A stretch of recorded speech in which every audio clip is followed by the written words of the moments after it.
So இந்த மேட்சை win பண்ணதுக்கப்புறம் சிக்கர் தவன் என்ன பேசினாரு அப்படின்றத பார்க்கலாம். ஸோ நம்ம அந்த சிக்கர் தவன் பேசுறதுக்கு முன்னாடி ஸோ அந்த மேட்ச் ஜெயிக்கிறதுக்கு சிக்கர் தவன் முக்கிய காரணங்க. அவர் பண்ண சில சேஞ்சஸ்லாம் இருக்கும் பாருங்க. அந்த பவுலிங் எப்போ போடணுமோ இத்தனைக்கும் டிவ்வா இருந்தது பிச்சு. ஃபர்ஸ்ட் இன்னிங்ஸ்லையும் டிவ், செகண்ட் இன்னிங்ஸ்லையும் டிவ். அந்த டிவ் பாயிண்ட்ல வந்து எந்த பவுலர்ஸ் ஸ்பின் பவுலர்ஸை முன்னாடியே கொடுக்கணும் அந்த மாதிரி நிறைய சேஞ்சஸ் பண்ணாரு. சூப்பராக இன்னைக்கு சேஞ்சஸ் பண்ணதும் இல்லாமல் ஒரு பக்கம் பேட்டிங்காக அசைத்து கேப்டனாக வந்து பல விஷயங்கள் பண்ணி செம்மையாக அசைத்திட்டார் ஒரு பக்கம் சிக்கர் தவன். அதுக்கப்புறம் அந்த மேட்ச் பிரசன்டேஷன்ல என்ன பேசினாருன்னு பார்த்தீங்கன்னா தெளிவாக சொன்னார். எனக்கு கொஞ்சம் நர்வஸாக இருந்தது அந்த கேம் ஃபைனல் ஓவர் போக வரையும். யாராக இருந்தாலும் நர்வஸாக தாங்க இருக்கும். ஒரு மேட்ச் ஃபைனல் ஓவர் வரையும் போப்போம், நம்ம ஜெயிப்புமா தோப்புமா அப்படின்ற பதட்டம் இதெல்லாமே இருக்கும். நம்ம போட்ட பிளான் படி மேட்ச் நடக்கணும், எல்லாமே போகணும் அப்படின்றத மாதிரி எல்லா விஷயங்களும் இருக்கு.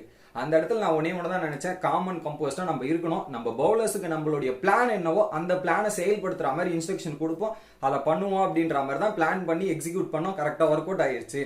பட் இன்னைக்கு எங்க பேட்டர்ஸ் வந்து நல்லா பேட் பண்ணதால தான் 190+ ஸ்கோர் போட முடிஞ்சது. ஸோ அந்த 197 டிஃபெண்ட் பண்ற அளவுக்கு அந்த ஸ்டார்டிங்லேயே அந்த பவர் பிளேல விக்கெட்ஸ் எடுத்தது கொஞ்சம் ஈஸியா இருந்தது. அந்த விக்கெட் வந்ததுக்கு அப்புறம் தான் எங்களுக்கு கொஞ்சம் சந்தோஷமா இருந்தது, ஈஸியா இருந்தது. அதுக்கு முக்கிய காரணமே நந்தன் எலிஸ் தான். ஸோ எக்ஸ்ட்ரானியா பவுலிங் போட்டாரு. இது மொத்தமா எங்களோட டீம் எஃபர்ட் தான், ஒருத்தர் மட்டும் சொல்ல முடியாது. எல்லாரோட டீம் எஃபர்ட்டால தான் எங்க மேட்ச் ஜெயிச்சிருக்கோம். அது மட்டும் இல்லாமல் பிரபு சிம்ரன் சிங் வந்து வேற லெவலாக பேட்டிங் ஆனார். அவரோட இன்டென்ட்டை பார்க்கறதுக்கே செமையாக இருந்தது. ஸோ இதே மொமெண்டத்தை வந்து நாங்கள் 2-2 ஜெயிச்சிருக்கோம். ஸோ இந்த டோர்னமெண்ட் ஸ்டார்ட் பண்ணுறதுக்கு ஒரு நல்ல விஷயமா இருக்குது. இந்த மொமெண்டத்தை நாங்கள் கண்டினியூ பண்ணி அடுத்தடுத்த மேட்ச்சில் வின் பண்ணணும் நாங்கள் நினைக்கிறோம். பட் ஹாப்போர்ட் அண்ட் டீம் பவுலர்ஸை வந்து நம்ம டிஸ்ரெஸ்பெக்ட்லாம் பண்ணக்கூடாது. அவங்களுக்கு கொடுக்க வேண்டிய மரியாதை நம்ம கொடுக்கணும். அவங்க செம்மையாக போட்டாங்க, செம்மையாக பண்ணாங்க. பட் நாங்கள் வந்து அதை அக்ரெசிவாக ஆடணுன்ற இன்டென்ட் வச்சு தான் எல்லாத்தையுமே நாங்கள் பிளான் பண்ணோம். அதுதான் எங்களுக்கு நடந்து முடிச்சது அப்படின்ற மாதிரி ஒரு இது சொல்லியிருந்தாரு.